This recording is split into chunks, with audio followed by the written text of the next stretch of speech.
Assalamualaikum warahmatullahi wabarakatuh. Halo, Sobat Rasa. Selamat datang kembali di channel kesayangan kita, Alur Rasa Cerita. Tempat di mana setiap kisah punya nyawa dan setiap rasa punya ceritanya sendiri. Sebelum kita menyelami kisah yang penuh emosi hari ini, jangan lupa untuk menekan tombol subscribe dan nyalakan lonceng notifikasinya agar kalian tidak ketinggalan kelanjutan kisah-kisah menyentuh hati lainnya. Oh ya, admin juga ingin menyapa kalian semua nih. Coba tulis di kolom komentar. Dari daerah mana saja kalian berasal. Siapa tahu kita bisa saling menyapa satu sama lain di sana. Baiklah Sobat Rasa, siapkan hati dan pikiran kalian. Mari kita mulai ceritanya. Pernahkah kamu merasa begitu kesepian di tengah keramaian?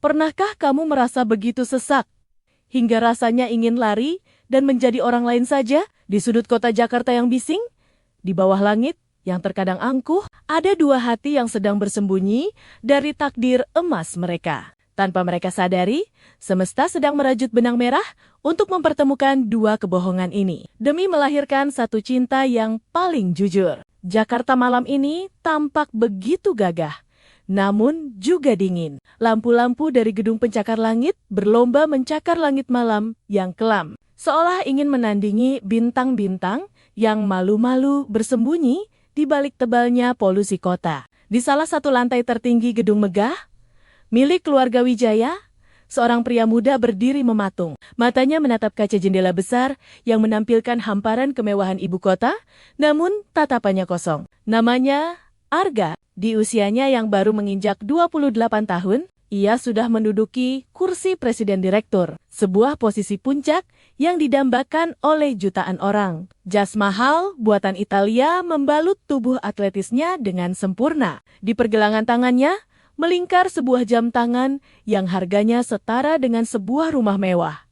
Arga memiliki segalanya, namun anehnya, jiwanya terasa kering kerontang. Ia merasa tenggelam di tengah limpahan materi yang justru mencekiknya. Arga menghela napas panjang, uap hangat napasnya menempel di kaca yang dingin. Apa arti semua ini jika aku bahkan tidak bisa memilih warna dasiku sendiri? Gumamnya pelan, penuh kepahitan. Lamunannya pecah oleh suara ketukan pintu. Sekretaris pribadinya masuk dengan langkah terburu-buru, membawa tumpukan berkas yang seolah tak ada habisnya. Pak Arga, ucap sekretaris itu dengan nada formal.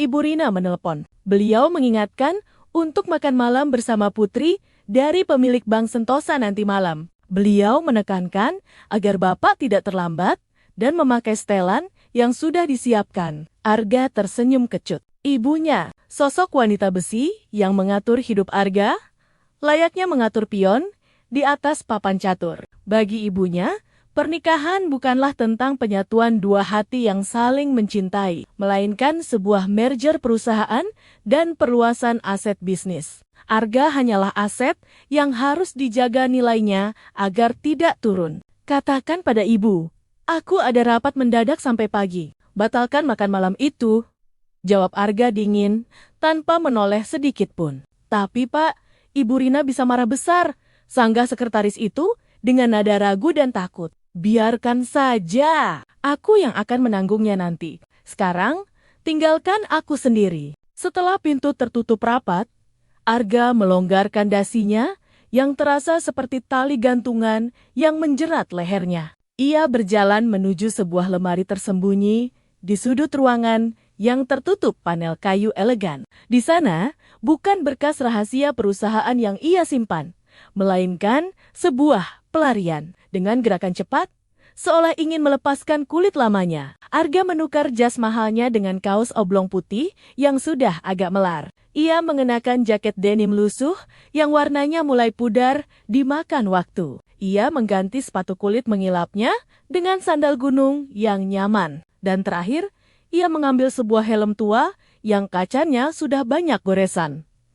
Inilah Arga yang sebenarnya, atau setidaknya Arga yang ia inginkan. Ia menyelinap keluar melalui lift barang, menghindari sorotan kamera CCTV dan sapaan para staf. Menuju Rubanah, parkir di sudut paling gelap. Di sana, terparkir dengan setia sebuah motor bebek tua keluaran tahun 90-an. Motor itu adalah peninggalan almarhum ayahnya. Satu-satunya benda yang tidak dijual ibunya saat mereka merintis usaha dari nol. Motor itu adalah saksi bisu masa kecil Arga yang bahagia. Masa di mana tawa ayahnya lebih berharga daripada saldo rekening bank. Mari kita cari udara segar, kawan lama. Bisik Arga sambil menepuk jok motor yang sudah sedikit sobek itu. Suara mesin menderu kasar, batuk-batuk sedikit sebelum akhirnya menyala stabil. Bagi Arga, suara bising itu adalah musik terindah. Jauh lebih merdu daripada denting gelas kristal di pesta-pesta sosialita yang penuh kepalsuan. Motor itu melaju membelah jalanan Jakarta, meninggalkan distrik bisnis yang gemerlap, menuju jalanan pinggiran yang lebih hidup, lebih kotor, namun lebih jujur. Angin malam menampar wajahnya, membawa aroma debu dan asap knalpot yang anehnya terasa menenangkan bagi Arga. Di atas motor butut ini, ia bukan lagi seorang direktur utama yang disegani. Ia hanya seorang pria biasa yang tidak akan dilirik dua kali oleh orang-orang yang gila hormat. Sementara itu, Sobat Rasa, di belahan Jakarta yang lain, tepatnya di sebuah gedung pertemuan mewah di kawasan Jakarta Selatan, suasana terasa begitu sesak bagi Nadia. Gadis cantik berusia 24 tahun itu berdiri di sudut ruangan pesta, memegang gelas minuman yang isinya tak berkurang sedikit pun sejak 1 jam yang lalu. Gaun malam bertahta kristal Swarovski membalut tubuh rampingnya, membuatnya tampak berkilau seperti putri raja. Wajahnya dipoles riasan sempurna, karya penata rias ternama. Namun, di balik lapisan bedak mahal itu, ada wajah lelah yang ingin menjerit dan menangis. Nadia adalah putri tunggal dari pemilik raksasa properti Nusantara. Sejak lahir, kakinya seolah tidak pernah diizinkan menyentuh tanah yang kotor. Hidupnya steril, terencana, dan sempurna. Sempurna menurut definisi orang tuanya. Tentu saja, malam ini adalah pesta pertunangan yang diatur ayahnya. Calon pasangannya adalah anak rekan bisnis ayahnya. Seorang pria arogan yang sepanjang malam hanya membicarakan tentang koleksi mobil sport dan berapa banyak wanita yang mengejarnya. Nadia, kenapa kamu mojok di sini? Ayo, Tante Siska ingin berfoto denganmu dan calon suamimu. Tegur ibunya yang tiba-tiba muncul dengan senyum palsu yang sudah terlatih. Mama, aku pusing. Aku butuh udara segar sebentar. Jawab Nadia pelan, mencoba memohon pengertian. Jangan manja, ini acara penting. Senyum sedikit. Jangan bikin malu papa. Bisik ibunya, tajam, mencubit kecil lengan Nadia sebelum kembali tersenyum lebar pada tamu lain. Hati Nadia mencelos. Ia merasa seperti boneka pajangan di etalase toko. Indah, mahal, tapi tidak punya nyawa. Ia teringat kotik kata neneknya dulu, satu-satunya orang yang benar-benar memahaminya. Kekayaan sejati itu bukan apa yang ada di dompetmu, Nadia, tapi apa yang ada di hatimu. Jangan biarkan emas membelenggu jiwamu. Kata-kata itu bergaung keras di kepalanya. Nadia menatap pintu keluar darurat di ujung lorong yang sedikit terbuka. Cahaya lampu jalanan yang rimeng-rimang terlihat dari celah pintu itu, seolah memanggilnya. Sebuah panggilan akan kebebasan. Tanpa berpikir panjang, saat semua orang sibuk bersulang untuk kesuksesan bisnis kedua keluarga, Nadia meletakkan gelasnya. Ia berjalan perlahan, lalu semakin cepat. Ia menyelinap keluar melalui pintu darurat, menuruni tangga beton yang dingin dengan sepatu hak tingginya yang menyiksa. Sesampainya di luar gedung, di sebuah gang samping yang sepi, Nadia melakukan hal gila yang sudah lama ingin ia lakukan. Ia melepas sepatu hak tingginya dan melemparnya ke tempat sampah. Ia merobek bagian bawah gaun panjangnya agar lebih mudah bergerak. Dari dalam tas kecilnya, ia mengeluarkan sebuah kemeja flanel kedodoran yang sengaja ia bawa, lalu memakainya untuk menutupi bagian atas gaun mewahnya. Dalam sekejap, Nadia si putri konglomerat berubah menjadi gadis yang tampak kacau. Ya Allah, maafkan hamba yang tidak bersyukur ini, tapi hamba tidak bisa bernapas di sana. Bisiknya lirih, Matanya berkokok-koka menatap langit malam. Nadia berlari menjauh dari gedung itu. Ia berlari tanpa arah, menyusuri trotoar yang tidak rata. Merasakan kerikil tajam menusuk telapak kakinya yang hanya beralaskan sandal jepit tipis yang ia beli dari pedagang asongan yang kebetulan lewat. Ia terus berlari hingga napasnya tersengal-sengal. Rasa takut dikejar pengawal ayahnya bercampur aduk dengan rasa euforia kebebasan yang memabukkan. Ia sampai di sebuah persimpangan jalan yang cukup ramai oleh pedagang kaki lima.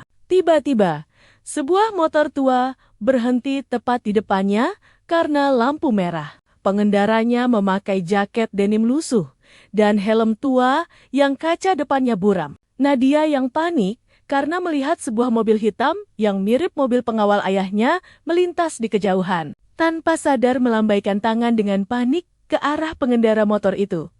Mas ojek, tolong saya, seru Nadia dengan suara bergetar. Arga, yang sedang menikmati lamunannya di atas motor, terkejut. Ia membuka kaca helmnya. Di depannya berdiri seorang gadis dengan penampilan yang sangat aneh. Memakai kemeja flanel kotak-kotak yang kebesaran, tapi bagian bawahnya terlihat seperti sisa kain sutra mahal yang robek. Wajahnya cantik, namun tampak ketakutan setengah mati. Saya? Bukan, Arga hendak menjawab bahwa ia bukan tukang ojek. Tolong mas, saya mohon antar saya kemana saja. Asal jauh dari sini. Saya bayar. Tolong, potong Nadia cepat. Air mata mulai menetes di pipinya. Ada keputusasaan yang nyata di mata gadis itu. Arga terdiam. Ia melihat ketulusan dalam ketakutan itu. Di mata gadis asing ini, Arga seolah melihat cerminan dirinya sendiri. Sebuah jiwa yang ingin lari. Lagi pula, dengan penampilannya saat ini, wajar jika gadis itu mengiranya tukang ojek pangkalan. Dan entah kenapa, Arga tidak merasa tersinggung. Ia justru merasa berguna. Lampu lalu lintas berubah menjadi hijau. Klakson kendaraan di belakang mulai bersahutan tidak sabar. Naiklah, kata Arga singkat. Menggeser duduknya sedikit ke depan. Tanpa menunggu dua kali, Nadia naik ke jok belakang motor itu. Joknya keras dan tidak nyaman. Sangat berbeda dengan jok kulit lembut di mobil limosin ayahnya. Tapi, saat motor itu mulai melaju, meninggalkan hiruk-pikuk persimpangan, Nadia merasakan sesuatu yang belum pernah ia rasakan sebelumnya. Angin malam menerpa wajahnya, mengeringkan sisa air matanya. Aroma jalanan yang nyata menusuk hidungnya. Ia berpegangan pada besi belakang motor, menatap punggung pria asing di depannya, yang terbalut jaket lusuh.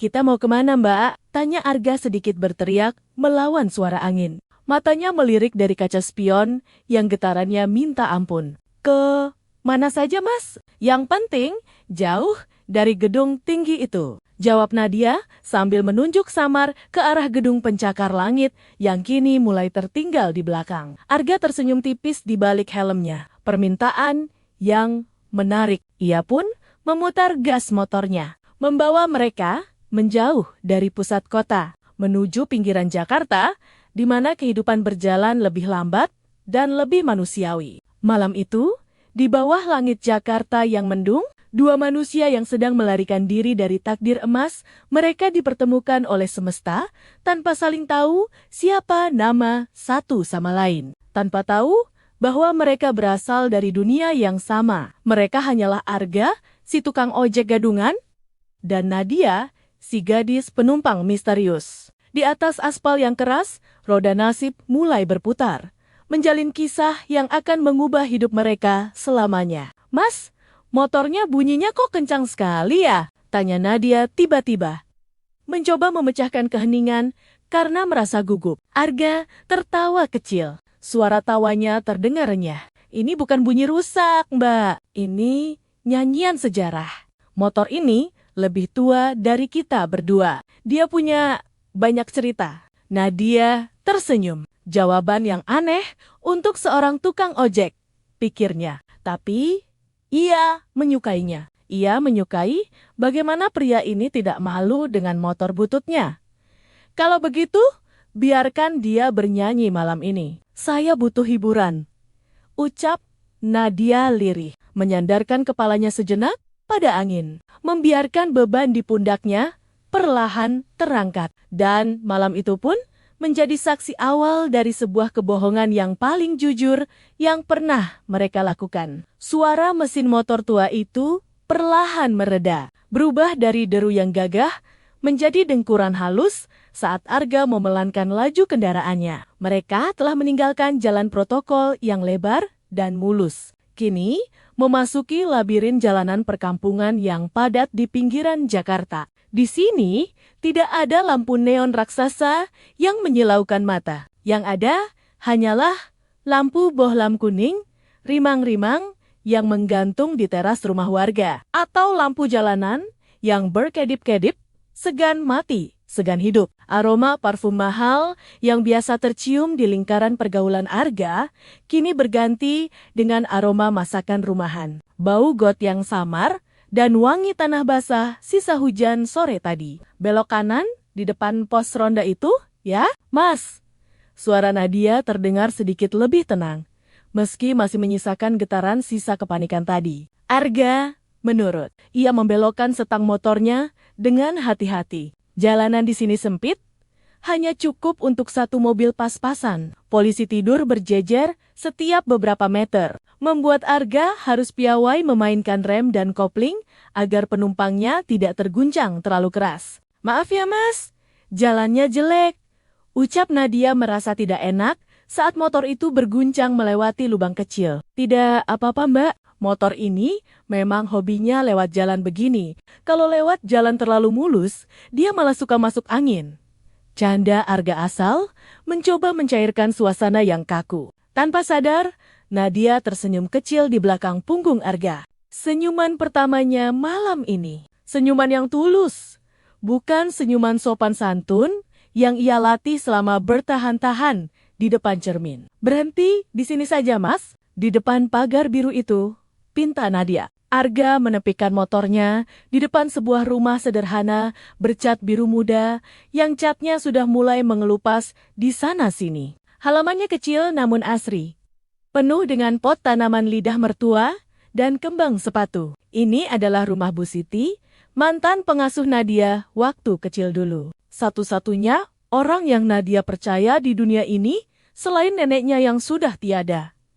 Arga mematikan mesin. Keheningan tiba-tiba menyergap mereka. Hanya diselingi suara jangkrik dan sahup-sahup suara televisi dari rumah tetangga. Nadia turun dari motor dengan sedikit canggung. Kakinya yang telanjang dan kotor terkena debu jalanan terasa perih. Tapi ia mengabaikannya. Ia merapikan kemeja flanel kebesarannya, lalu merogoh saku kemeja itu. Kosong, wajah Nadia memucat. Ia baru ingat kemeja ini ia ambil sembarangan dari tumpukan baju sumbangan. Tentu saja tidak ada apa-apa di sana. Tangannya beralih meraba saku tersembunyi di balik lapisan gaun malamnya yang robek. Nihil! Dompet, ponsel, dan semua kartunya tertinggal di dalam tas pesta kecil yang ia letakkan di meja makan saat ia kabur tadi. Jantung Nadia berdegup kencang. Bagaimana ia bisa lupa hal sepenting itu? Ia baru saja meminta tolong pada orang asing diantar jauh-jauh. Dan sekarang, ia tidak punya sepeser pun uang untuk membayarnya. Arga masih duduk di atas motor, membuka kaca helmnya, menanti dengan sabar. Namun, sebagai seorang pebisnis yang terbiasa membaca bahasa tubuh, Arga tahu persis apa yang terjadi. Tangan yang gemetar, wajah yang pias, dan gigitan di bibir bawah. Kenapa Mbak? Ada yang ketinggalan? Tanya Arga. Suaranya datar, namun tidak mendesak. Nadia menelan ludah. Tenggorokannya terasa kering. Rasa malu menjalar panas dari leher hingga ke wajahnya. Seumur hidup, ia tidak pernah pusing soal uang. Tinggal gesek kartu, semua beres. Tapi malam ini, di hadapan tukang ojek motor tua ini, ia merasa menjadi orang paling miskin di dunia. Mas, aduh, maaf banget. Saya lupa bawa dompet, ucap Nadia terbata-bata. Matanya menatap ujung sandal jepit Arga, tidak berani menatap wajah pria itu. Dompet saya ketinggalan di tempat tadi. Saya benar-benar minta maaf. Arga diam sejenak. Dalam hati, ia tertawa geli. Situasi ini begitu ironis. Seorang triliuner sedang ditawari permintaan maaf oleh seorang gadis yang setidaknya dalam penglihatan. Arga sedang lari dari masalah keuangan, tapi Arga memutuskan untuk tetap bermain peran. Waduh, terus gimana dong, Mbak? Bensin motor saya ini nggak bisa dibayar pakai ucapan terima kasih loh. Goda Arga, sengaja ingin melihat reaksi gadis itu. Nadia semakin panik. Ia menyentuh rambutnya, merasakan jepit rambut bertahta mutiara asli yang masih menempel di sana. Itu adalah hadiah ulang tahun dari ayahnya tahun lalu. Harganya mungkin bisa untuk membeli motor butut Arga beserta gerobaknya. Sekalian, tanpa berpikir panjang, Nadia melepas jepit itu. Ini mas ambil ini saja ya. Ini mutiara asli kok, sumpah. Saya nggak bohong, kalau mas jual, harganya pasti cukup buat beli bensin setahun. Nadia menyodorkan jepit rambut berkilauan itu dengan tangan gemetar. Arga menatap benda kecil yang berkilau di bawah sinar lampu jalan itu. Ia tahu persis merek dan nilai benda itu. Itu barang mewah. Seketika Arga sadar bahwa gadis di depannya ini bukanlah gadis miskin biasa. Ada misteri besar di balik kemeja flanel lusuh itu. Namun, harga diri Arga, baik sebagai lelaki maupun sebagai manusia, tidak mengizinkannya mengambil keuntungan dari kepanikan seseorang. Arga menggeleng pelan, menepis lembut tangan Nadia yang menyodorkan jepit itu. Mbak, saya ini tukang ojek, bukan penada barang gadai. Simpan saja barang mewahnya. Lagian, kalau saya bawa itu ke pasar, dikira saya habis nyolong punya nyonya besar? Tolak Arga, halus namun tegas. Terus, saya harus bayar pakai apa, Mas? Saya janji, besok saya transfer. Atau Mas, datang lagi ke sini besok. Nadia hampir menangis. Arga melepas helmnya sepenuhnya, menyangkutkannya di spion. Angin malam menggakak-gekak rambut hitamnya yang sedikit basah oleh keringat. Untuk pertama kalinya, Nadia melihat wajah pria itu dengan jelas. Wajah yang tegas, rahang yang kuat, namun memiliki sorot mata yang teduh. Tidak terlihat seperti tukang ojek pada umumnya. Batin Nadia, gini saja. Saya haus banget habis narik dari tadi sore. Di ujung gang sana, ada warung tenda yang jual kopi. Mbak traktir saya, kopi segelas, sama gorengan 2 biji, kita anggap lunas. Setuju. Tawar Arga sambil menunjuk ke ujung jalan di mana asap tipis mengepul dari sebuah gerobak angkringan. Nadia tertegun. Cuma kopi? Tanyanya tak percaya. Iya, cuma kopi. Kopi itu jujur, Mbak. Hitam ya hitam, pahit ya pahit, gak kayak janji manis politisi. Gurau Arga sambil tersenyum miring. Entah dorongan dari mana, Nadia mengangguk. Mungkin karena ia juga merasa haus. Atau mungkin karena ia belum siap menghadapi pertanyaan Bu Siti jika ia mengetuk pintu rumah sekarang dengan keadaan berantakan. Ia butuh jeda. Oke, tapi saya tetap nggak punya uang buat beli kopi. Nadia mengingatkan dengan suara pelan. Arga menepuk jidatnya. Oh, iya lupa.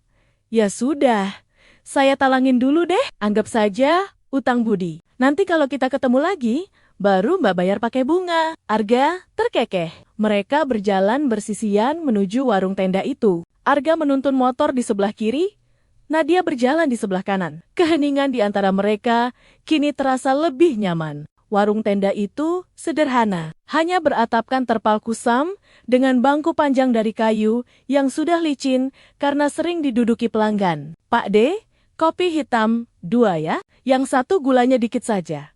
Pesan Arga akrab, seolah ia sudah langganan di sana. Padahal ini pertama kalinya ia mampir ke daerah ini. Siap mas, jawab penjual itu ramah. Arga dan Nadia duduk di bangku panjang itu. Jarak mereka cukup dekat, namun sopan. Di depan mereka, uap air panas mengepul dari ceret, membawa aroma kopi tubruk yang kuat. Saya Arga, ucap Arga tiba-tiba, mengulurkan tangannya tanpa menoleh, matanya menatap bara api di tungku. Nadia ragu sejenak, lalu menyambut uluran tangan itu. Tangan Arga terasa kasar, namun hangat. Saya, Nadia. Jadi, Nadia, apa yang membuat seorang gadis nekat nyetop motor butut di tengah malam dengan kostum unik seperti ini? Tanya Arga, hati-hati. Berusaha tidak terdengar menginterogasi. Nadia menunduk memainkan ujung kemejanya. Ia tidak mungkin mengatakan identitas aslinya. Ia ingin menjadi Nadia yang biasa saja malam ini. Saya baru di PHK, Mas. Dusta itu meluncur begitu saja dari bibirnya. Tadi, saya diusir dari kontrakan. Karena nunggak bayar, saya bingung. Mau kemana? Jadi, saya lari ke sini, ke tempat mantan pengasuh saya. Baju ini, ya sisa baju yang sempat saya selamatkan. Nadia merasa bersalah karena berbohong. Tapi, ia merasa ini demi kebaikan. Ia ingin dilihat sebagai manusia yang sedang berjuang. Sama seperti Arga. Arga mengangguk, wajahnya tampak prihatin. Padahal, dalam hatinya, ia tahu cerita itu penuh lubang. Kemeja flanel itu memang murah. Tapi, gaun di balik kemeja itu, bahannya sutra kualitas ekspor. Namun, Arga menghargai privasi gadis itu. Ia pun memutuskan untuk membalas dengan kebohongan yang setara demi menjaga kenyamanan Nadia. Hidup memang keras ya Nadia. Nadia, saya juga paham rasanya, kata Arga sambil meniup kopi panas yang baru saja diantar Pak D. Saya ini pengangguran, motor ini peninggalan bapak saya. Kerjaan saya serabutan, kadang ngojek, kadang bantu-bantu di pasar. Yang penting halal dan gak disuruh-suruh orang. Mas Arga? Nggak pengen kerja kantoran? Tanya Nadia. Menyesap kopinya sedikit. Rasanya pahit, sedikit asam, dan ada ampas yang nyangkut di gigi. Sangat jauh dari latte, seharga ratusan ribu yang biasa ia minum. Tapi anehnya, kehangatan cairan hitam itu menjalar ke dadanya, menenangkan detak jantungnya. Kantoran, Arga tertawa kecil, tawa yang terdengar getir. Ia membayangkan tumpukan berkas di meja kerjanya yang asli. Enggak deh, saya nggak cocok pakai dasi. Rasanya kayak dicekik pelan-pelan. Mending begini, bebas. Bisa lihat langit, bisa ngerasain angin. Rezeki sudah ada yang atur. Kata-kata Arga menohok hati Nadia. Itulah yang ia rasakan selama ini. Hidup di Menara Gading, dikelilingi pelayan, tapi jiwanya sekarat perlahan-lahan. Pria di sampingnya ini, yang mengaku hanya pengangguran, justru memiliki kekayaan yang tidak Nadia miliki. Kemerdekaan, kamu tahu Nadia?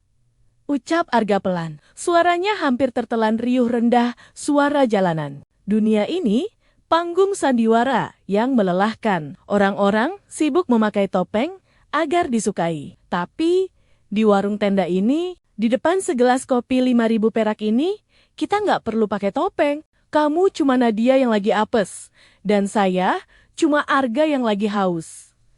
Sesederhana itu, Nadia menatap Arga, tertegun. Kalimat itu begitu indah, jantungnya berdesir halus, bukan karena ketampanan fisik, tapi karena resonansi jiwa. Terima kasih, Mas Arga, ucap Nadia tulus. Terima kasih sudah mengingatkan saya bahwa menjadi sederhana itu tidak apa-apa.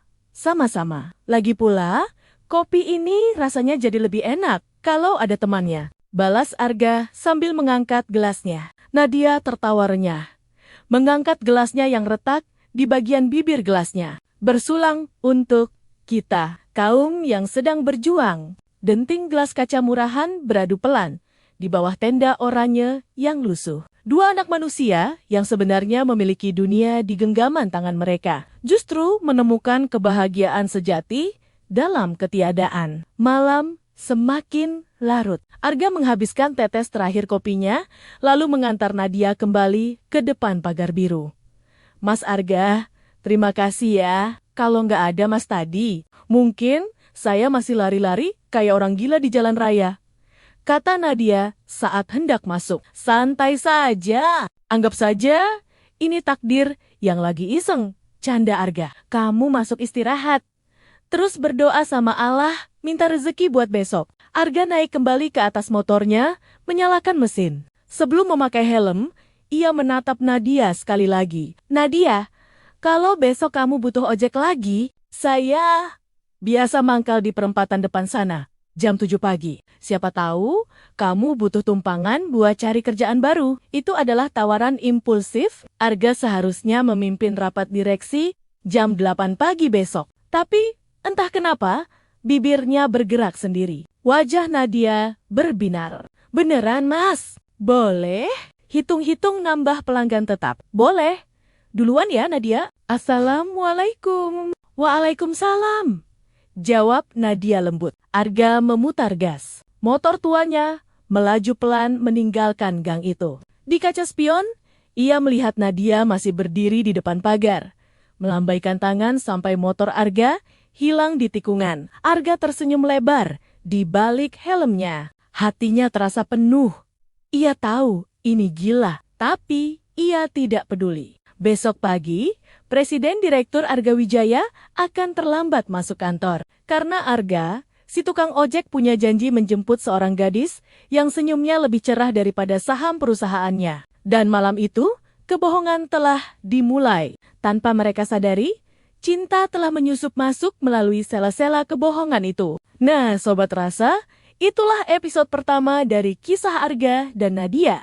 Bagaimana kelanjutan kisah mereka? Akankah Arga benar-benar datang menjemput Nadia keesokan harinya? Dan bagaimana Nadia menjalani hari-harinya sebagai orang biasa? Matahari pagi Jakarta belum terlalu tinggi, namun panasnya sudah mulai menyengat kulit. Di sebuah gedung perkantoran elit di kawasan Sudirman, suasana di lantai paling atas sedang luar biasa tegang. Para manajer senior duduk gelisah di ruang rapat. Kursi utama di ujung meja kursi kebesaran presiden, direktur masih kosong, melompong. Sekretaris Arga tampak panik menelepon ke sana kemari. Bagaimana bisa? Bapak tidak ada di apartemen. Mobilnya masih ada di basement, bisiknya setengah berteriak. Sementara itu, jauh dari pendingin ruangan yang sejuk dan karpet tebal ruang rapat, sang presiden direktur justru sedang tersenyum lebar. Arga duduk santai di atas motor bututnya di pinggir jalan berdebu, di bawah pohon angsana. Ia memakai jaket denim lusuhnya, ditambah masker kain murah, dan topi yang diputar ke belakang. Jantungnya berdebar kencang. Debaran yang sudah lama hilang, yang kini muncul bukan karena grafik saham, melainkan karena menanti seorang gadis. Tepat jam 7, pintu pagar rumah bercat biru itu terbuka. Nadia keluar dengan langkah ringan. Penampilannya hari ini sangat sederhana. Celana bahan katun krem dan kemeja putih polos yang lengannya digulung hingga siku. Wajahnya polos tanpa riasan tebal. Namun di mata Arga, Nadia terlihat lebih bersinar daripada model papan atas manapun. Pagi Mas Arga. Wah, beneran sudah standby ya? Sapa Nadia ceria. Senyumnya merekah. Pagi, Nat, kan saya sudah bilang. Sebagai tukang ojek profesional, pantang bagi saya telat jemput pelanggan VIP. Gurau Arga sambil menyodorkan helm cadangan yang sudah ia bersihkan diam-diam tadi malam. Nadia terkekeh mendengar istilah pelanggan VIP. Ia menerima helm yang berbau khas matahari itu. Menghirup napas dalam-dalam seolah menghirup kebebasan. Siap bos, kita mau kemana hari ini? Tanya Arga. Antar saya ke pasar Tanah Abang ya mas, tapi turunkan saya di area pedagang kaki lima di belakangnya. Pinta Nadia. Arga mengernyitkan dahi. Bagian belakang Tanah Abang adalah area yang semrawut, panas, dan penuh sesak. Bukan tempat yang nyaman, tapi Nadia beralasan ingin mencari kerja di sana. Padahal, Sobat Rasa, tujuan asli Nadia adalah melakukan riset lapangan untuk yayasan amal keluarganya. Ia ingin melihat langsung kondisi pedagang kecil tanpa filter laporan bawahan ayahnya. Sepanjang perjalanan, mereka mengobrol lepas melawan deru angin. Membahas harga cabai yang naik sampai tingkah lucu pengendara lain. Arga takjub karena ia bisa menjadi dirinya sendiri tanpa menjaga wibawa. Dan Nadia merasa benar-benar didengar. Sesampainya di Tanah Abang yang padat, Arga bersikeras ikut menemani Nadia berjalan kaki, menyusuri lorong pasar yang pengap. Bahaya cewek jalan sendirian di sini. Anggap saja, Ini layanan pengawalan gratis dari ojek bintang 5. Ujar Arga. Di sebuah sudut yang agak sepi, langkah Nadia terhenti. Di sana, duduk seorang nenek tua renta yang menggelar dagangan kerupuk, melempem di atas plastik lusuh. Wajah nenek itu pucat dan kelelahan. Tidak ada satupun pembeli yang meliriknya. Hati Arga terenyuh. Tangannya sudah gatal, ingin merogoh dompet tebal di saku dalam jaketnya untuk memborong semua kerupuk itu. Tapi sebelum ia bergerak, Nadia sudah berjongkok di depan sang nenek. "Mbah, kerupuknya berapaan?" tanya Nadia lembut. 5.000, 3 bungkus. "Neng, belilah." "Nang, dari pagi belum ada yang laku?" Suara nenek itu gemetar penuh harap. Apa yang terjadi selanjutnya membuat Arga terpaku. Nadia mengeluarkan selembar uang 20.000 yang tampak kusut. Arga mengenali uang itu. Itu adalah uang kembalian yang ia paksa Nadia terima pagi tadi. Satu-satunya uang pegangan yang Nadia miliki saat ini. "Saya beli semuanya ya, Mbah. Ini uangnya," kata Nadia menyerahkan seluruh uangnya. Sang nenek menolak karena kerupuknya sisa sedikit. Tapi Nadia menggenggam tangan nenek itu erat. "Nggak apa-apa, Mbah. Sisanya buat Mbah beli minum ya. Sehat-sehat ya." "Mbah." Arga terdiam. Tenggorokannya tercekat. Ia sering menyumbang miliaran rupiah. Tapi itu hanya angka di atas kertas demi citra perusahaan.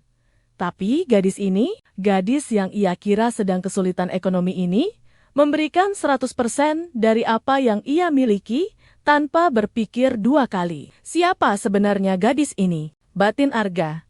Hatinya bergetar hebat. Ia tidak hanya jatuh cinta pada kecantikan Nadia, tapi pada jiwanya. Untuk menutupi matanya yang berkokek-kokak, Arga buru-buru mengajak Nadia makan mie ayam di pinggir kali. "Tenang, hari ini promo, beli 1 gratis senyum manis," ajak Arga. Saat pesanan datang, Nadia meminta izin ke kamar kecil. Nah, Sobat Rasa, disinilah rahasia kecil Nadia terungkap. Di dalam kamar mandi umum yang sempit dan bau itu, Nadia mengeluarkan ponsel pintar edisi terbaru seharga puluhan juta dari balik celananya. Dengan cepat, ia mentransfer uang 5 juta rupiah ke rekening yayasan amalnya. "Tolong cari nenek penjual kerupuk di Blok F Tanah Abang. Berikan bantuan modal dan sembako hari ini juga. Jangan sebut nama saya, hamba Allah saja," ketiknya pada admin yayasan. Bagi Nadia, kekayaan bukanlah untuk dipamerkan, melainkan alat untuk menjadi perpanjangan tangan Tuhan. Ia keluar dari kamar mandi dengan wajah cerah. Kembali menjadi Nadia, si gadis sederhana. Saat kembali ke meja, ia melihat Arga sedang memberikan potongan ayam dari mangkuknya sendiri kepada seekor kucing kurus. Berbagi itu tidak akan membuat kita kekurangan, Nadia. Justru semakin banyak kita memberi, hati kita semakin kaya, ucap Arga dengan senyum yang begitu tulus. Nadia terpaku. Kalimat itu persis seperti ajaran kakeknya dulu. Dua jiwa ini seolah menemukan pantulan diri mereka pada satu sama lain. Hari itu, mereka resmi membuat kesepakatan. Arga menjadi ojek langganan VIP khusus untuk Nadia. VIP bagi mereka bukan berarti karpet merah, melainkan kebersamaan di atas jok keras dan saling menopang dalam kesederhanaan. Waktu seakan berlari kencang tanpa permisi. Sudah 1 minggu berlalu sejak pertemuan pertama mereka. Bagi Arga dan Nadia, 1 minggu ini adalah oase di tengah gurun kehidupan mereka yang gersang. Setiap pagi, mereka sarapan bubur ayam, keliling pasar, atau duduk di taman kota. Di atas jok motor tua itu, mereka menemukan kenyamanan yang tak pernah ada di sofa kulit impor manapun. Arga belajar bahwa Nadia menyukai warna langit senja, dan Nadia belajar bahwa Arga diam-diam suka memberi nama pada kucing liar. Namun, Sobat Rasa, seperti halnya mimpi indah yang harus berakhir saat fajar menyingsing, realitas kehidupan mulai mengetuk pintu dengan kasar. Pagi itu, di kantor mewahnya, Nyonya Rina ibu Arga menatap putranya dengan dingin. Ia meletakkan sebuah undangan mewah berwarna emas di atas meja marmer. Nanti malam adalah gala amal tahunan Asosiasi Pengusaha. Keluarga Hartanto akan datang membawa putri mereka. Ini kesempatan emas. Arga, Mama, sudah siapkan kostum dan topengmu. Jangan bikin malu, Mama. Titik. Nyonya Rina melenggang pergi, meninggalkan Arga yang memijat pelipisnya frustrasi. Gala, amal, masquerade. Pesta, topeng. Sebuah ironi yang menggelikan bagi Arga. Orang-orang kaya akan memakai topeng fisik.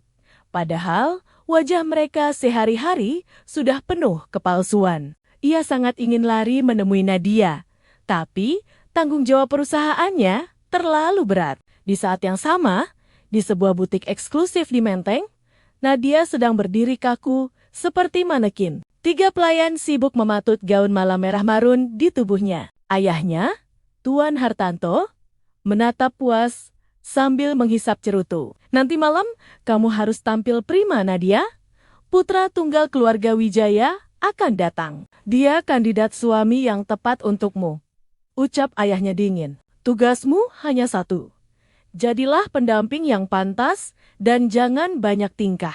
Hati Nadia mencelos. Air mata menumpuk di pelupuk matanya, tapi ia menahannya kuat-kuat. Ia merasa seperti burung merak yang dikurung di sangkar emas hanya untuk dijadikan tontonan. Dalam hati, ia menjerit memanggil nama Arga. Mas Arga, andai kamu tahu, saat ini aku sedang berada di dalam sangkar emas yang paling menyakitkan. Aku ingin naik motor bututmu. Aku ingin merasakan angin. Sobat Rasa, 2 hati yang saling merindukan kini terpaksa mengenakan topeng kemewahan mereka kembali. Mereka berdua dipaksa menghadiri pesta yang sama di tempat yang sama. Akankah Arga dan Nadia saling mengenali di balik topeng dan gaun mewah mereka? Ataukah status sosial justru akan membutakan mata hati mereka? Malam pun tiba. Ballroom Hotel Bintang 5 itu telah disulap menjadi istana dongeng yang gemerlap. Lampu kristal raksasa menggantung megah,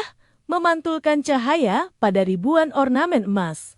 Sementara alunan musik orkestra mengalun lembut, mengiringi para tamu yang memakai topeng-topeng artistik. Arga melangkah masuk dengan setelan tuxedo hitam pekat dan topeng setengah wajah berwarna perak. Ia terlihat sangat gagah. Namun di balik topeng itu, matanya menyapu ruangan dengan penuh kebosanan. Ia menyingkir ke sudut ruangan yang agak gelap dekat pintu balkon. Mendesis pelan, munafik saat melihat sekelompok pengusaha yang tertawa palsu. Di sisi lain ruangan, Nadia melangkah gontai dengan gaun merah marun yang menjuntai indah dan topeng berhiaskan bulu halus. Ia baru saja berhasil memisahkan diri dari ayahnya. Udara di ruangan itu terasa mencekik baginya. Dipenuhi aroma ambisi dan keserakahan. Langkah kaki Nadia membawanya menjauh dari keramaian, menuju sudut ruangan yang sama di mana Arga berdiri. Tanpa sengaja, Nadia menyenggol lengan pria itu hingga minumannya sedikit tumpah. "Ah, maafkan saya tidak sengaja," ucap Nadia refleks dengan suara lembut namun lelah. Pria itu berbalik. Arga menatap wanita bergaun merah di depannya. Saat menatap mata wanita itu di balik lubang topeng, dada Arga tersentak. Mata itu teduh, namun menyimpan kesedihan yang dalam. Sangat mengingatkannya pada seseorang. "Tidak apa-apa, jas ini juga tidak penting," jawab Arga datar, namun matanya tak lepas dari mata Nadia. Nadia tertegun. Suara bariton yang berat dan tenang itu terdengar sangat familiar. Jantungnya berdegup kencang, meneliti rahang tegas pria di depannya. Mirip sekali dengan "tidak mungkin." Batinnya, logikanya segera menepis bahwa tukang ojek langganannya ada di pesta miliarder dengan tuxedo semahal ini. Begitupun Arga. Ia mencium aroma parfum wanita ini yang sangat berbeda dengan wangi matahari dan sabun bayi khas Nadia. Keduanya pun saling berbicara tanpa tahu siapa yang ada di hadapan mereka. Arga mengaku lebih suka berada di jalanan, merasakan angin malam dan kebisingan yang jujur. Nadia menyetujuinya, mengatakan bahwa terkadang kemewahan justru adalah penjara yang paling kejam. Di tengah hiruk-pikuk pesta itu, 2 jiwa yang kesepian ini saling menemukan resonansi. saat mereka berjabat tangan untuk berkenalan dengan nama samaran Melati dan Dewa. Ada aliran listrik statis yang menyengat pelan. Sentuhan itu terasa sangat pas.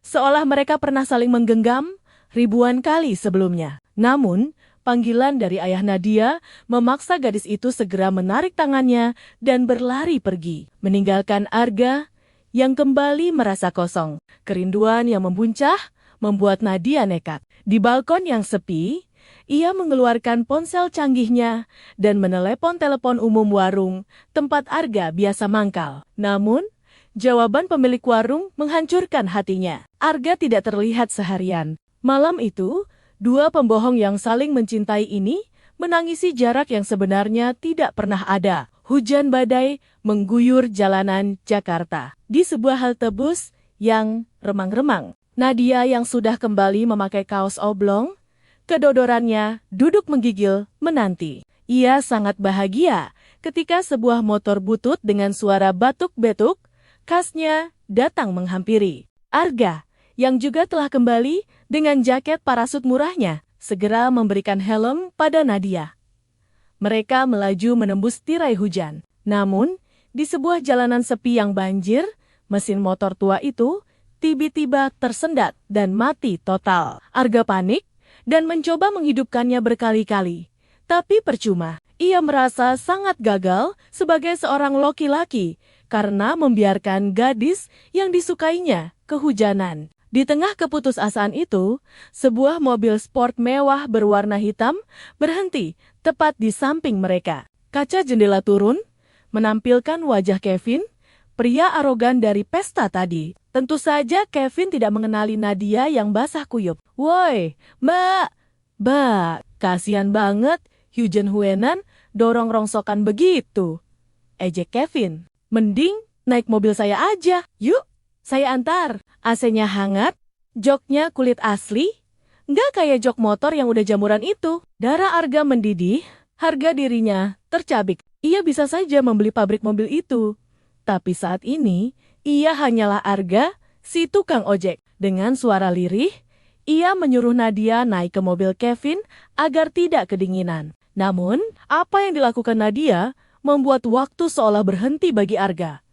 Nadia menatap Kevin dengan tajam dan lantang berkata, "Terima kasih tawarannya Tuan, tapi saya lebih memilih jalan kaki kehujanan bersama orang yang tulus daripada duduk nyaman di dalam mobil mewah, tapi disetiri oleh orang yang sombong dan tidak punya etika." Kevin yang terhina langsung memacu mobilnya, sengaja melindas genangan air hingga menyiprat ke celana Arga. Arga terpaku. Ia menatap Nadia seakan tak percaya. "Kendaraan itu cuma alat untuk sampai ke tujuan, Mas," ucap Nadia lembut sambil membantu Arga mendorong motor. Tapi teman perjalanan itu yang menentukan apakah perjalanannya akan membahagiakan atau tidak.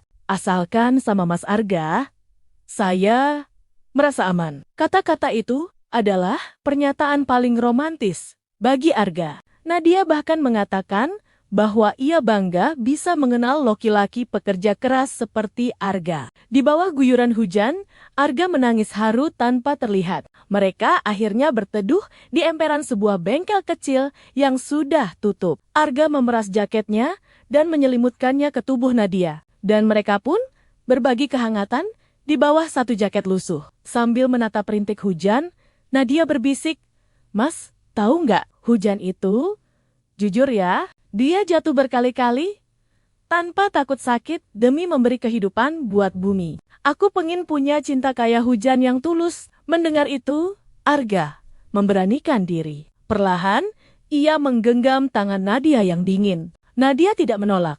Jemari mereka bertaut erat. "Saya mungkin cuma tukang ojek motor butut," ucap Arga dengan suara bergetar. "Tapi kalau kamu cari cinta yang kayak hujan, saya siap jatuh berkali-kali buat kamu. Saya siap basah kuyup, siap kedinginan. Asalkan kamu yang jadi buminya." Mata Nadia berkaca-kaca. Ia tersenyum dan menyandarkan kepalanya di bahu Arga. "Mas Arga, aku nggak butuh payung emas untuk berlindung. Aku cuma butuh bahu yang kuat saat badai datang. Dan malam ini, Aku sadar, bahu itu ada di sini, bisiknya. Malam itu, di tengah badai, ikatan dua hati yang memilih kesederhanaan di dunia yang gila hormat itu, akhirnya lahir dengan indah.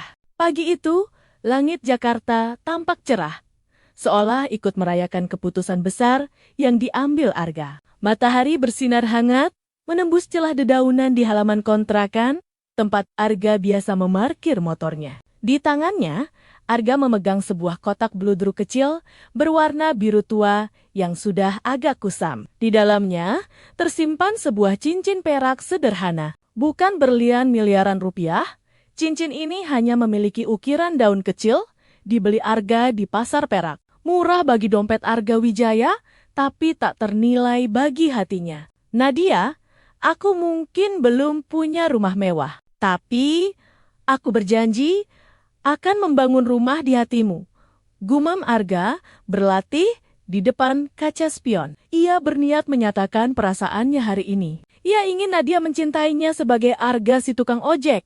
Sebelum perlahan, ia membuka identitas aslinya. Dengan semangat membara, Arga memacu motor tuanya menuju rumah bercat biru, tempat biasa ia menjemput Nadia. Namun, kejutan manis yang ia siapkan justru berbalik menghantamnya dengan telak. Saat motor Arga berbelok di tikungan gang, ia melihat pemandangan yang tidak biasa. Jalanan sempit di depan rumah Bu Siti dipenuhi iringan mobil mewah berwarna hitam mengilap, ada 3 SUV besar dan 1 sedan limusin panjang. Aura intimidasi terpancar kuat dari kendaraan-kendaraan itu. Arga mengerem mendadak dan bersembunyi di balik tiang listrik. Jantungnya berdegup kencang. Apa Nadia dalam bahaya? Apa dia terlilit utang? Rentenir? Pikir Arga. Panik. Ia sudah siap turun dan berkelahi demi menyelamatkan gadis itu. Pintu pagar terbuka. Namun, bukan preman yang keluar. Yang keluar adalah Nadia. Tapi, itu bukan Nadia yang ia kenal. Gadis itu tidak memakai kemeja flanel lusuh. Ia mengenakan gaun pagi berbahan sutra halus, sepatu hak tinggi, dan wajah yang dirias elegan. Di sampingnya, berjalan seorang wanita paruh baya yang terlihat angkuh ibu, Nadia dan beberapa pengawal berbadan tegap yang memayungi mereka. Ayo cepat, Nadia, Papa sudah menunggu di kantor. Kita tidak boleh terlambat bertemu investor. Suara wanita itu tegas, terbawa angin sampai ke telinga Arga. Iya, Mama, tapi Nadia pamit dulu sama Bu Siti, jawab Nadia patuh. Nadia sempat menoleh ke kanan dan kiri jalanan gang yang sepi. Ada kerinduan di matanya. Arga tahu, Nadia sedang mencari tukang ojeknya. Namun, Arga mematung di persembunyiannya. Tubuhnya gemetar karena syok. Nadia akhirnya masuk ke dalam perut mobil mewah itu. Iring-iringan mobil pun bergerak, membelah jalanan kampung bagai raksasa yang tidak peduli pada semut di sekitarnya. Saat mobil terakhir lewat, debu jalanan menampar wajah Arga, seolah mengejek kebodohannya. Tidak mungkin, desis Arga. Rasa penasaran bercampur sakit hati, mendorongnya bertindak nekat. Ia menyalakan mesin motor dan mengikuti konvoi itu. Arga menyelinap di antara kemacetan, menerobos lampu merah, mengejar mobil-mobil bertenaga besar itu, hingga masuk ke kawasan elit Menteng. Mobil-mobil itu berbelok masuk ke sebuah gerbang besi raksasa dengan pilar marmer kokoh. Arga berhenti di seberang jalan, bersembunyi di balik pohon. Matanya membaca tulisan emas di plakat gerbang itu. Kediaman keluarga Hartanto, darah Arga tersirap, lututnya lemas. Tuan Hartanto adalah Taipan Property, pesaing bisnis terbesarnya. Dan Nadia adalah putri tunggal mereka yang terkenal itu. Potongan puzzle di kepala Arga tersusun rapi, membentuk gambar yang mengerikan. Jepit rambut mutiara asli, gaun sutra di balik kemeja flanel, tata krama makan yang sopan. Bodoh! Kamu bodoh sekali, Arga.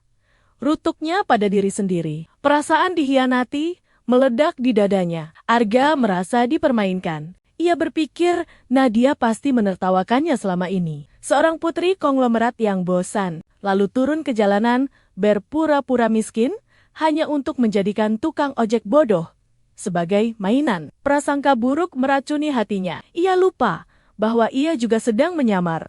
Tapi egonya yang terluka membuatnya buta. Sore harinya, langit berubah mendung, seolah mengerti suasana hati Arga. Ia duduk di bangku taman kota, tempat mereka biasa bertemu melihat senja. Wajahnya kusut, matanya merah menahan marah. Ia sudah mengirim pesan lewat kurir anak kecil untuk memanggil Nadia. Tak lama, Nadia datang berlari kecil. Ia sudah berganti pakaian lagi, menjadi Nadia si gadis sederhana dengan kaos oblong dan jeans. Wajahnya tampak lega melihat Arga. Mas Arga, maaf ya, tadi pagi aku nggak bisa nunggu. Tadi ada urusan mendadak sama saudara jauh, jadi aku harus ikut mereka sebentar. Ucap Nadia dengan napas terengah, senyum manis menghiasi bibirnya. Kebohongan itu meluncur begitu lancar, membuat perut Arga mual. Arga menatapnya dingin, sedingin es. Saudara? Jauh, ulang Arga dengan nada sinis. Saudara jauh yang menjemput pakai limusin dan 3 mobil pengawal? Hebat sekali saudara kamu Nadia. Senyum di wajah Nadia seketika lenyap. Wajahnya memucat. Mas Arga? Bicara apa? Aku nggak ngerti. Jangan berpura-pura lagi, Nona Nadia Hartanto, bentak Arga. Suaranya menggelegar. Nadia mundur selangkah, tubuhnya gemetar. Mas, saya melihat semuanya tadi pagi. Saya mengikuti mobil mewah kamu sampai ke istana kamu. Di Menteng? Potong Arga kejam. Ia melangkah maju, memojokkan Nadia. Jadi, ini hobi orang kaya zaman sekarang ya, turun ke jalanan. Pura-pura susah. Cuma buat ngetawain orang bodoh kayak saya. Apa serunya? Nona Nadia, air mata mulai menggenang di mata Nadia. Bukan begitu mas. Demi Allah, bukan begitu. Tolong dengerin penjelasan aku dulu. Penjelasan apa lagi? Kamu mau bilang kalau kemiskinan ini cuma kostum buat kamu? Kalau kamu bosan, kamu tinggal pulang ke istana, tidur di kasur empuk. Sedangkan saya? Ini hidup saya, Nat. Ini bukan mainan. Arga menumpahkan segala frustrasinya. Mas, aku minta maaf kalau aku bohong soal siapa aku. Tapi perasaanku ke Mas itu nggak bohong. Semua tawa kita, obrolan kita, itu nyata. Aku bahagia jadi Nadia yang biasa aja saat sama Mas Isak Nadia. Ia mencoba meraih tangan Arga, tapi Arga menepisnya kasar. Nyata? Arga tertawa getir. Gimana saya bisa percaya mana yang nyata dan mana yang akting? Kalau pondasi perkenalan kita aja sudah dusta, kepercayaan itu kayak kertas. Nona Nadia, sekali diremas, dia nggak akan bisa balik mulus lagi. Dan kamu sudah membakar kertas itu. Arga merogoh sakunya, mengeluarkan kotak cincin biru itu. Nadia terbelalak melihatnya. Tadinya hari ini saya mau kasih ini ke kamu, ucap Arga lirih. Cincin perak murahan, nggak ada harganya dibanding perhiasan kamu. Saya mau minta kamu jadi pacar saya. Berjuang dari nol. Bodoh banget ya saya. Arga melempar kotak cincin itu ke tanah, tepat di depan kaki Nadia. Kotak itu terbuka, menampilkan cincin perak yang berkilau sedih. Mas, tangis Nadia pecah, hatinya hancur berkeping-keping. Ambil saja, atau buang saja. Itu nggak pantas buat tangan halus putri konglomerat, kata Arga dingin. Ia membalikkan badan, tak tega melihat air mata itu lebih lama. Mulai hari ini, lupakan Arga si tukang ojek. Kita beda kasta, beda dunia, dan yang paling parah, kita beda definisi soal kejujuran. Mas Arga, tunggu, Mas Arga, teriak Nadia, memanggil dengan suara serak. Namun, Arga tidak menoleh. Ia berjalan cepat, menyalakan motornya, dan melesat pergi meninggalkan taman itu. Meninggalkan Nadia yang terduduk lemas di atas rumput. Menangis torsidu-sidu sambil memungut cincin perak itu dan memeluknya erat di dada. Sore itu, di bawah langit senja yang berdarah, sebuah kebohongan telah memisahkan dua hati yang sebenarnya satu frekuensi. Arga pergi membawa amarah tanpa menyadari bahwa ia baru saja menyakiti satu-satunya wanita yang mencintainya tanpa memandang harta. Sobat Rasa, pedih sekali rasanya melihat dua orang yang saling mencintai harus terpisah karena kesalahpahaman. Arga merasa dikhianati, padahal dia sendiri juga menyimpan rahasia besar. Apakah Arga akan sadar akan kemunafikannya sendiri atau egonya akan membiarkan cinta sejatinya pergi selamanya? Malam itu terasa jauh lebih panjang dari biasanya bagi Arga. Di penthouse mewahnya yang sunyi, ia duduk di sofa kulit Italia, menghadap dinding kaca raksasa yang menampilkan kelap-kelip lampu kota Jakarta. Pemandangan itu seharusnya memukau, tapi malam ini semuanya tampak buram dan tak bermakna. Di tangannya, Arga memegang helm tuanya yang penuh goresan. Benda itu satu-satunya hal yang terasa nyata di ruangan super mewah ini. Pikirannya terus memutar ulang kejadian sore tadi di taman. Wajah Nadia yang basah oleh air mata, suara seraknya yang memanggil namanya, dan tatapan terluka saat Arga melempar cincin perak itu ke tanah. Bodoh, kamu benar-benar bodoh, Arga. Rutuknya pada pantulan dirinya di kaca jendela. Arga melihat bayangan dirinya sendiri. Seorang pria sukses, kaya raya, pewaris tunggal Imperium Bisnis Wijaya. Tapi, di balik setelan piyama sutra itu, ia hanyalah seorang pengecut. Ia marah pada Nadia karena gadis itu berbohong tentang status sosialnya. Ia menuduh Nadia mempermainkan kemiskinan, tapi bukankah ia sendiri melakukan hal yang sama persis? Arga menyamar menjadi tukang ojek, menyembunyikan identitas aslinya. Lantas, apa bedanya ia dengan Nadia? Seketika, sebuah kesadaran menghantamnya dengan telak. Arga bukan marah karena Nadia berbohong. Arga marah karena egonya terluka. Ia merasa inferior, mengetahui gadis yang ia lindungi ternyata jauh lebih kuat dan mungkin lebih kaya darinya. Ia malu karena merasa sok pahlawan. Ya Allah, ampuni kesombongan hamba, bisik Arga menutup wajahnya. Hamba menuntut kejujuran dari orang lain, sementara hamba sendiri hidup dalam kepalsuan. Arga teringat kata-kata Nadia di tengah hujan waktu itu.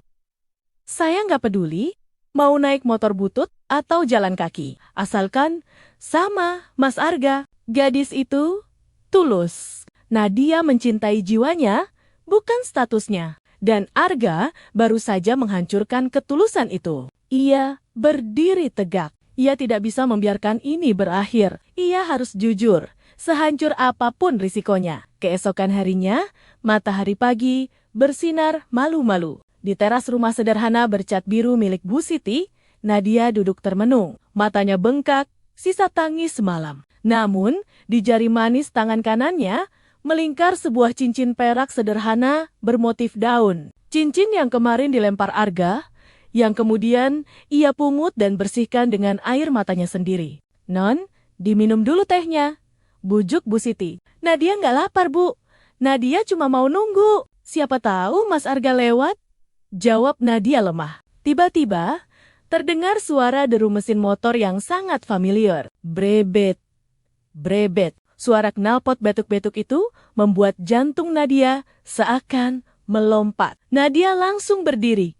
Matanya terpaku ke arah pagar. Benar saja, sebuah motor bebek tua berwarna hitam pudar berhenti tepat di depan pagar. Motor itu sama, helm itu sama, tapi pengendaranya tampak berbeda. Pria itu tidak memakai jaket denim lusuh atau kaos oblong blel. Pria itu mengenakan setelan jas formal berwarna biru dongker yang dipotong sempurna mengikuti bentuk tubuhnya. Kemeja putih bersih, dasi sutra, dan sepatu pantofel mengilap. Sangat kontras dengan motor butut yang ia kendarai. Pria itu membuka helmnya, menyisir rambutnya dengan jari. Itu Arga. Arga turun dari motor, membuka pagar, dan berjalan masuk dengan langkah tegap penuh wibawa. Mas Arga, kenapa Mas pakai baju begitu? Tanya Nadia bingung, mengira ia berhalusinasi. Arga berhenti tepat 2 langkah di depan Nadia.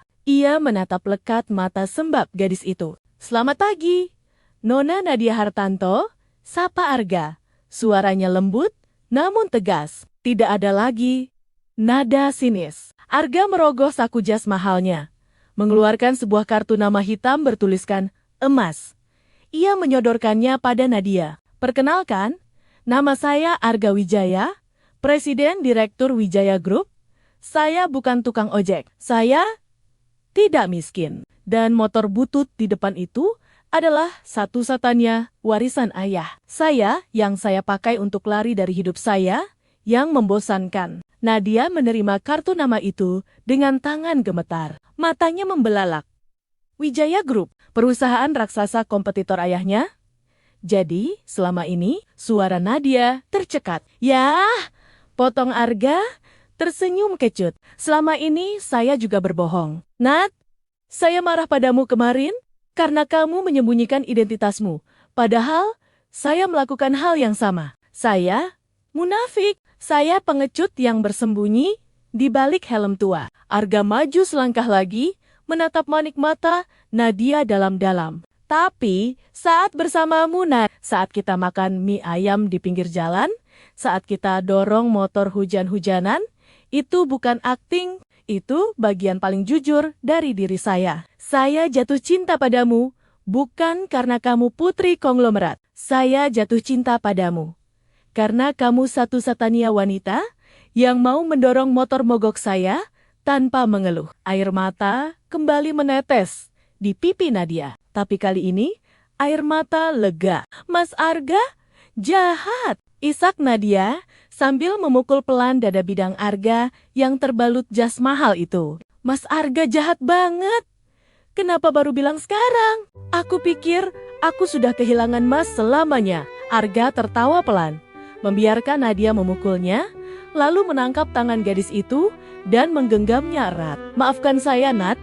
Kita ini sama. Kita, dua orang kaya yang kesepian, yang mencari rumah di tempat tak terduga. Dan ternyata, rumah itu adalah satu sama lain. Nadia menunduk, melihat tangan mereka bertautan. Tangan direktur dan tangan putri konglomerat. Namun rasanya masih sama hangatnya, seperti tangan tukang ojek dan gadis pengangguran. Jadi, tukang ojek langgananku sudah pensiun nih?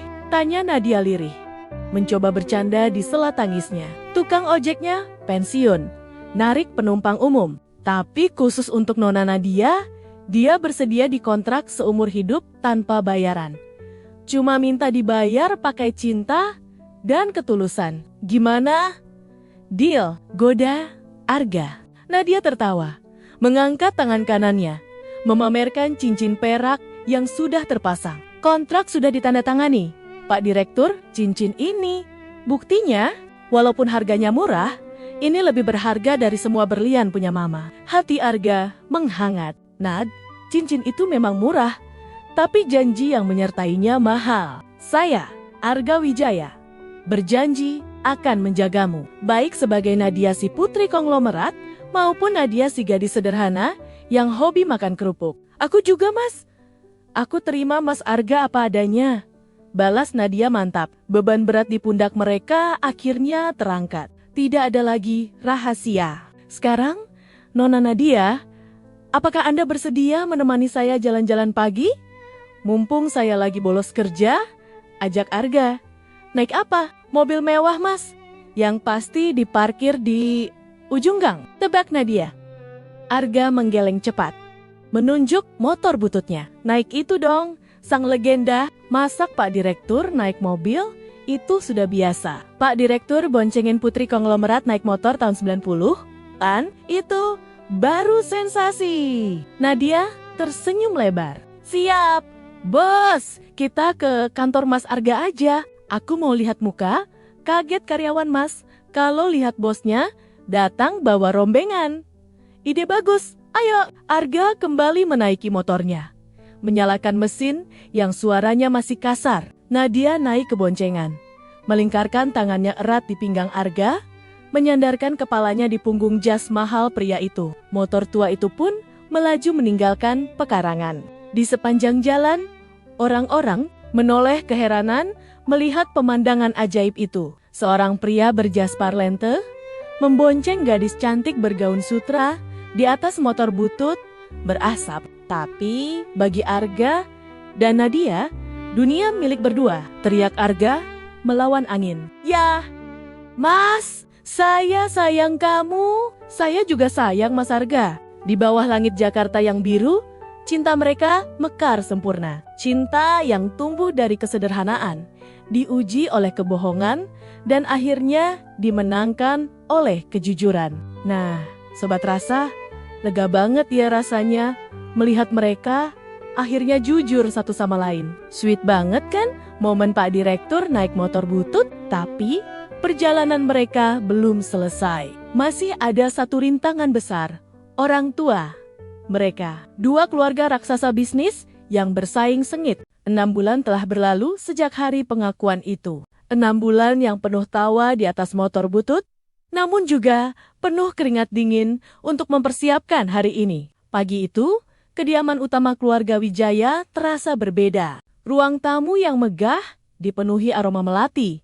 Namun, udaranya terasa berat dan menegangkan. Nyonya Rina Wijaya duduk di sofa beludru dengan wajah kaku. Di seberangnya, Tuan Hartanto ayah Nadia duduk dengan postur siaga, didampingi istrinya yang tak kalah gugup. Hari ini bukan rapat merger perusahaan atau negosiasi saham. Hari ini adalah hari di mana Arga akan meminta restu untuk melamar putri tunggal musuh bisnisnya.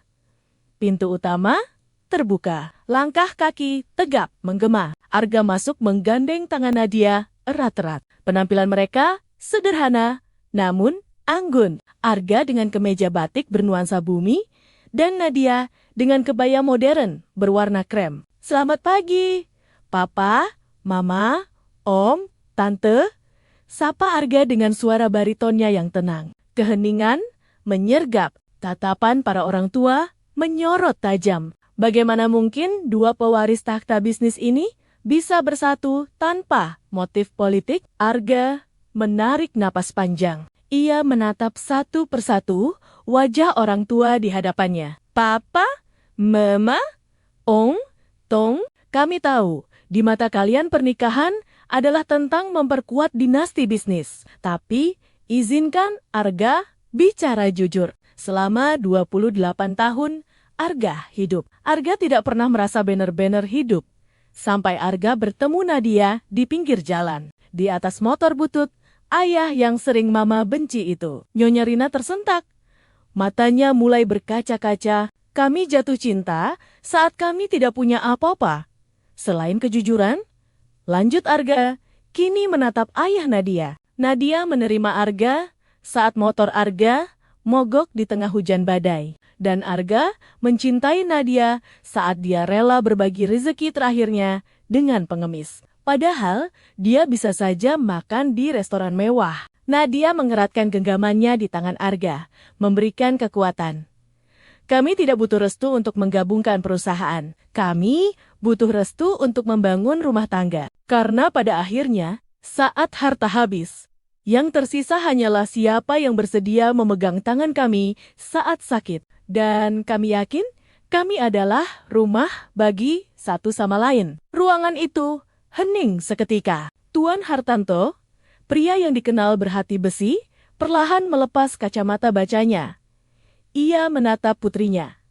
Nadia, panggil Tuan Hartanto lirih. Apa kamu yakin? Dia, orangnya, dia yang akan menjagamu saat Papa sudah tidak ada? Yakin, Pak? Jawab Nadia mantap. Air mata menetes di pipinya. Mas Arga adalah rumah bagi Nadia. Dia satu-satunya orang yang membuat Nadia merasa cukup meski tanpa kemewahan. Bersama Mas Arga, Nadia belajar bahwa kekayaan sejati adalah rasa syukur. Pertahanan kedua orang tua itu runtuh seketika. Nyonya Rina berdiri dan memeluk Nadia erat. Isak tangis haru pecah di ruangan itu. Tuan Hartanto pun berdiri, menjabat tangan Arga dengan erat, bukan jabat tangan bisnis, tapi jabat tangan seorang ayah yang menyerahkan permata terindahnya. Jaga dia, Arga. Jangan sampai air matanya jatuh karena kesedihan. Saya berjanji, Om. Demi Allah, saya akan menjaganya dengan nyawa saya. Jawab Arga tegas. Restu telah didapat. Namun, Sobat Rasa, Arga belum selesai. Ia punya satu rencana lagi. Sebuah lamaran resmi yang sangat Arga. 2 minggu kemudian, Arga tidak membawa Nadia ke restoran mewah di puncak gedung. Ia justru membawa Nadia kembali ke bengkel kecil di pinggiran kota, tempat di mana mereka pernah berteduh saat hujan badai dulu. Bengkel itu sudah disulap menjadi tempat yang magis. Ratusan lampu kecil digantung di atap seng, menciptakan suasana seperti di bawah bintang. Di tengah halaman, terparkir motor butut Arga yang sudah dicuci bersih. Di atas jok motor itu, terdapat sebuah kotak beludru merah. "Nadia," ucap Arga lembut, "di bengkel kumuh ini, 6 bulan lalu, saya sadar bahwa saya tidak bisa hidup tanpamu. Kamu tidak lari saat hidup saya macet. Justru, kamu ikut mendorong." Arga berlutut di tanah berdebu, tidak peduli celana mahalnya kotor.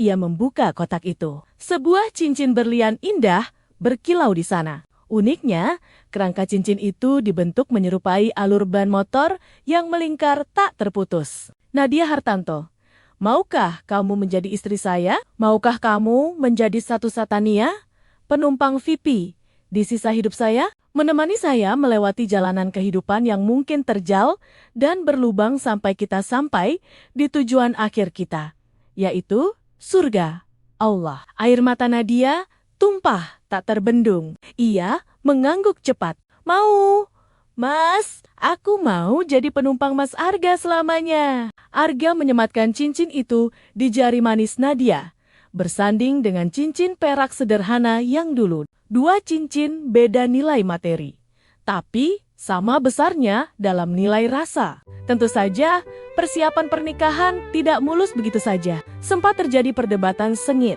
Orang tua mereka ingin pesta mewah dengan 5.000 tamu dan dekorasi impor dari Paris.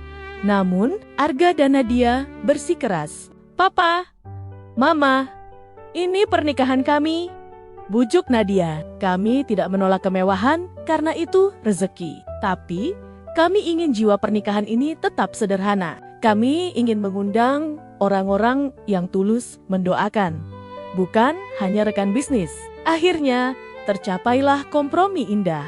Pernikahan akan digelar dengan konsep garden party yang elegan namun intim. Nah, Sobat Rasa deg-degan banget ya, momen minta restunya. Untunglah ketulusan hati Arga dan Nadia mampu meluluhkan hati orang tua mereka. Hari yang dinanti pun tiba. Langit Jakarta seolah ikut bersolek, biru cerah, tanpa setitik pun awan mendung. Taman luas milik keluarga Wijaya telah disulap menjadi surga dunia dengan konsep garden party yang elegan. Bunga-bunga melati dan sedap malam merayap indah di pilar-pilar pelaminan, menyebarkan aroma wangi yang menenangkan. Namun Sobat Rasa, ada yang unik di pesta pernikahan super mewah ini. Di deretan kursi tamu VVIP, duduk berdampingan para menteri dan konglomerat dengan tamu-tamu istimewa yang tak biasa. Di sana terlihat Bu Siti dengan kebaya barunya yang cantik, Pak D penjual kopi, warung tenda dengan kemeja batik rapi, dan Bapak pemilik bengkel beserta keluarganya. Arga dan Nadia bersikeras bahwa mereka adalah tamu kehormatan. Tanpa mereka, kisah cinta ini tidak akan pernah ada. Bayangkan, seorang sopir angkot bisa duduk satu meja dengan direktur bank, tertawa bersama merayakan cinta 2 manusia. Suasana mendadak hening saat Arga mengucapkan ijab kabul. Tangannya menjabat erat tangan Tuan Hartanto. "Saya terima nikah dan kawinnya Nadia Hartanto binti Hartanto dengan mas kawin seperangkat alat salat dan sebuah buku pemilik kendaraan bermotor atas nama Arga Wijaya, dibayar tunai." Para tamu undangan saling berbisik heran. BPKB motor? Apa maksudnya? Namun bagi Arga dan Nadia, itu adalah mahar paling romantis. Arga menyerahkan satu-satunya aset yang ia miliki sebelum ia menjadi CO. Simbol bahwa ia menyerahkan seluruh masa lalu, masa kini, dan masa depannya pada Nadia. "Sah!" teriak para saksi serempak. "Alhamdulillah!"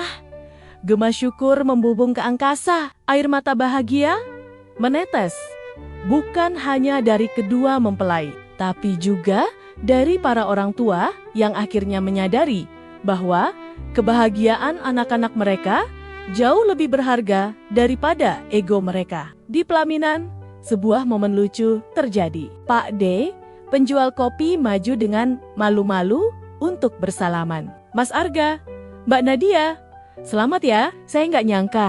Langganan kopi saya ternyata juragan besar. Maaf kalau dulu kopinya suka kebanyakan gula, ucap Pak D polos. Arga tertawa lepas, merangkul pundak Pak D di depan ribuan tamu elit. Nggak apa-apa deh, justru kopi Pak D itu yang bikin hidup saya manis. Terima kasih, sudah datang ya. Malam harinya, setelah pesta usai dan tamu-tamu pulang, Arga dan Nadia berdiri di balkon kamar pengantin mereka. Mereka masih mengenakan baju pengantin. Namun, Arga sudah melepas jasnya dan Nadia sudah melepas mahkotanya. Mereka menatap ke bawah, ke arah garasi.